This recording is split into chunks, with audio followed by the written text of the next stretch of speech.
امریکہ کی پاکستان کے ساتھ اسٹریٹجک تعلقات بڑھانے کی خواہش۔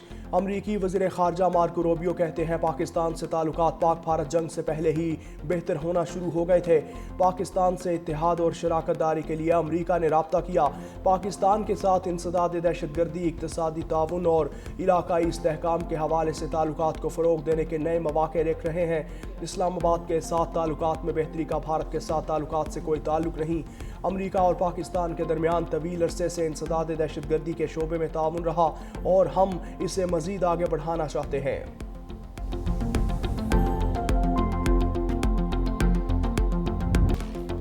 افغان طالبان کی دہشت گردوں کی سرپرستی منظور نہیں، پاکستان کا دو ٹوک موقف۔ استنبول مذاکرات میں پاکستانی وفد نے افغان طالبان کے وفد کو حتمی موقف پیش کر دیا۔ سیکیورٹی ذرائع کے مطابق پاکستان نے واضح کیا، افغان طالبان کی طرف سے کی جانے والی دہشت گردوں کی سرپرستی قبول نہیں۔ پاکستانی وفد نے یہ بھی واضح کیا ہے کہ دہشت گردی خاتمے کے لیے ٹھوس اور یقینی اقدامات کرنے پڑیں گے۔ طالبان کے دلائل غیر منطقی اور زمینی حقائق سے ہٹ کر ہیں۔ نظر آ رہا ہے کہ طالبان کسی اور ایجنڈے پر چل رہے ہیں۔ یہ ایجنڈا افغانستان، پاکستان اور خطے کے استحکام کے مفاد میں نہیں۔ مذاکرات میں مزید پیش رفت افغان طالبان کے مثبت رویے پر منحصر ہے۔ ترکیہ میں پاک افغان مذاکرات کے دوران سرحد پر فتنہ الخوارج کا وار۔ شیردل سپاہیوں نے بھارتی سپانسرڈ خوارج کے عزائم خاک میں ملا دیے۔ شمالی وزیرستان اور کرم میں در اندازی 25 دہشت گرد مارے گئے۔ بہادری سے مقابلہ کرتے 5 جوانوں نے جام شہادت نوش کیا۔ شہداء میں حوالدار منظور حسین، سپاہی نعمان الیاس کیانی، سپاہی محمد عدیل، سپاہی شاہ جہان اور سپاہی علی اصغر شامل۔ سپن وام شمالی وزیرستان میں 15 دہشت گرد انجام کو پہنچے، 4 خودکش بمبار شامل۔ کرم کے علاقے کھاکی میں 10 دہشت گرد مارے گئے۔ ہلاک دہشت گردوں سے اسلحہ، گولہ بارود اور بارودی مواد برآمد۔ ISPR کے مطابق در اندازی کے واقعات افغان حکومت کے ارادوں پر سنجیدہ سوالات اٹھاتے ہیں۔ پاکستان مسلسل افغان حکومت سے مؤثر بارڈر مینجمنٹ کو یقینی بنانے کا کہہ رہا ہے۔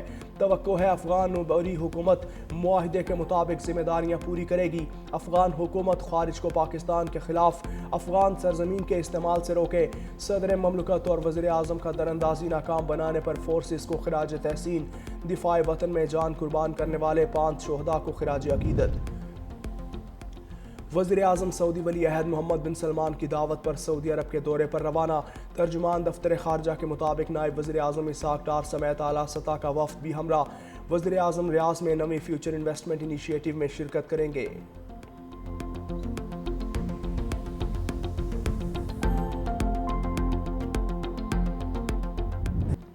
جنت نظیر وادی کشمیر میں بھارتی جبر کے 78 سال۔ آزاد کشمیر اور پاکستان سمیت دنیا بھر میں کشمیریوں کا یوم سیاہ۔ کشمیری بھائیوں سے اظہار یکجہتی کے لیے شہر شہر ریلیاں۔ شرکا کے کشمیر بنے گا پاکستان کے نعرے۔ اسلام آباد میں وفاقی وزیر امیر مقام کی قیادت میں کشمیر یکجہتی واک۔ دفتر خارجہ سے ڈی چوک تک احتجاجی ریلی۔ حریت قیادت سیکرٹری خارجہ آمنہ بلوچ۔ دفتر خارجہ کے حکام اور شہریوں کی بڑی تعداد میں شرکت۔ بھارتی قبضے کے خلاف نعرے، کشمیر کی آزادی تک حمایت جاری رکھنے کا عزم۔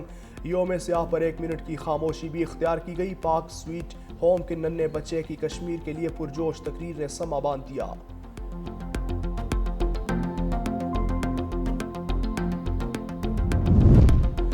کشمیریوں کو بھارتی تسلط سے جلد آزادی ملے گی۔ کشمیری عوام جدوجہد آزادی میں اکیلے نہیں، 24 کروڑ پاکستانی ان کے ساتھ کھڑے ہیں۔ صدر آصف علی زرداری اور وزیر اعظم شہباز شریف کا یوم سیاہ پر پیغام۔ صدر مملکت نے 27 اکتوبر کو تاریخ کا سیاہ ترین دن قرار دیتے ہوئے کہا، بھارت کے حالیہ اقدامات خطے کے امن کے لیے خطرہ ہیں۔ بھارت کشمیریوں کو ان کی اپنی سرزمین پر اقلیت میں بدلنے کی کوشش کر رہا ہے۔ وزیر اعظم کا کشمیریوں کی ہر فورم پر حمایت جاری رکھنے کا اعلان۔ اقوام متحدہ سے حق خود ارادیت کی قراردادوں پر عمل درآمد کا مطالبہ۔ Chairman Peoples Party Bilawal Bhutto Zardari نے کہا کہ 7 دہائیوں سے ظلم اور جبر کے باوجود کشمیریوں کا عزم، حوصلہ اور جدوجہد آج بھی ناقابل تسخیر ہے۔ اس دن تک کشمیریوں کی حمایت جاری رہے گی جب تک ان کا آزادی اور انصاف کا خواب شرمندہ تعبیر نہیں ہو جاتا۔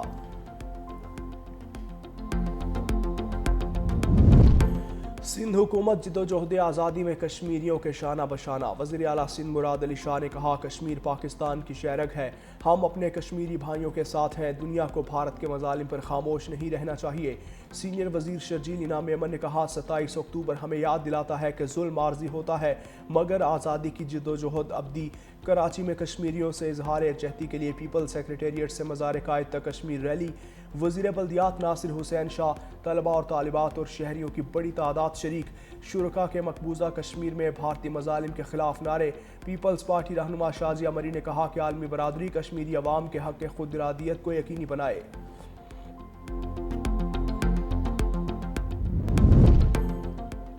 27 اکتوبر کو مقبوضہ جموں کشمیر پر بھارت کے غاصبانہ قبضے کا اقدام تاریخ عالم کا سیاہ باب ہے۔ وزیر اعلیٰ پنجاب مریم نواز کا خصوصی پیغام۔ کہا پاکستان ہمیشہ مقبوضہ جموں کشمیر کے بھائیوں کی اخلاقی اور سفارتی حمایت کی پالیسی پر عمل پیرا رہے گا۔ کشمیر اور پاکستان لازم و ملزوم ہے، کوئی جدا نہیں کر سکتا۔ آپریشن بنیان المرصوص میں بھارت کا غرور خاک میں ملا دیا۔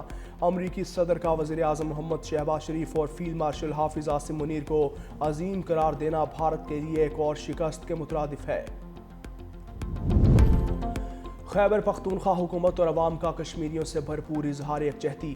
گورنر فیصل کریم کنڈی کی سربراہی میں سول سیکریٹریٹ سے گورنر ہاؤس تک ریلی۔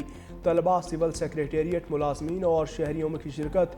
وزیر اعلیٰ خیبر پختونخوا سہیل آفریدی نے کہا آزاد مقبوضہ جموں کشمیر کی عوام کا بنیادی حق ہے، ہم کشمیریوں کی جدوجہد آزادی میں ان کے شانہ بشانہ ہیں۔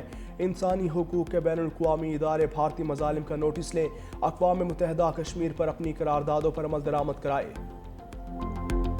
آج 27 نومبر ہے جو کشمیری کتنی دہائیوں سے ایز اے بلیک ڈے مناتے ہیں۔ میں مشال حسین ملک پوری دنیا کے سامنے بھارت کو عالمی کٹہرے کے سامنے کھڑا کرتی ہوں۔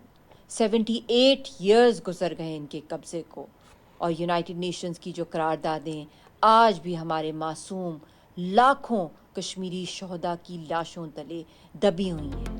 27 اکتوبر کو بھارت نے کشمیریوں کی مرضی کے بغیر ٹینکوں کے ذریعے ریاست پر قبضہ کیا۔ کشمیر آج بھی دنیا کا سب سے زیادہ ملٹری قبضہ زدہ خطہ ہے۔ یوم سیاہ پر حریت رہنما مشال ملک کا یوم سیاہ پر پیغام۔ حریت رہنما عبدالحمید لون نے کہا کہ یہ دن کشمیریوں کو درپیش شدید مشکلات کی یاد دہانی بھی کرواتا ہے۔ کشمیری عوام گزشتہ 7 دہائیوں سے اپنے بنیادی حقوق سے مسلسل محروم ہے۔